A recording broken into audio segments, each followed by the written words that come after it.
U.S. Special Representative to Venezuela, Elliot Abrams, and Connecticut Democratic Senator Chris Murphy both spoke to the government's leading role in orchestrating multiple failed coup attempts in Venezuela last year, although from slightly different angles.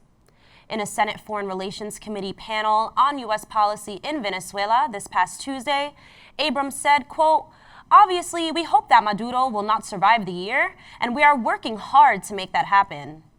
Meanwhile, Senator Murphy posted a series of tweets brooding over the U.S. failure to topple the democratically elected government of President Maduro. He wrote, quote, "In April 2019, we tried to organize a kind of coup, but it became a debacle. Everyone who told us they'd rally to Guaido got cold feet, and the plan failed publicly and spectacularly." So, while Murphy criticized the Trump administration's tactics in Venezuela, he did not criticize their end goal. And this was his main complaint. He said the failed coup made, quote, "America look foolish and weak."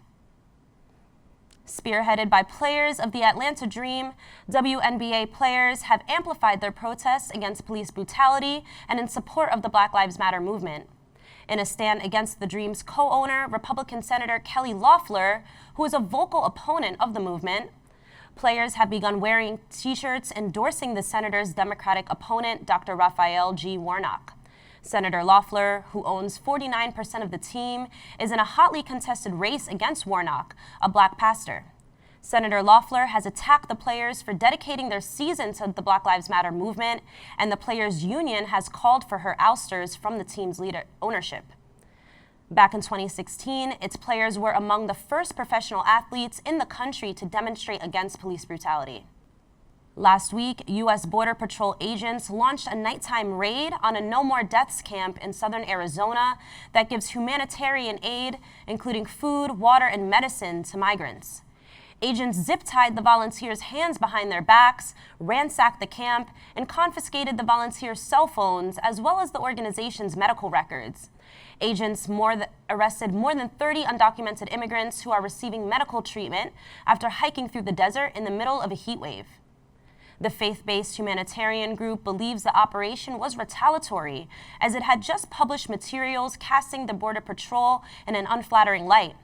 This was the second time in 2 years that the Border Patrol aggressively raided one of No More Deaths' aid stations right after the group published such reports. The people of Missouri won a huge victory on Tuesday when 53% of voters cast their ballot to pass a major Medicaid expansion measure.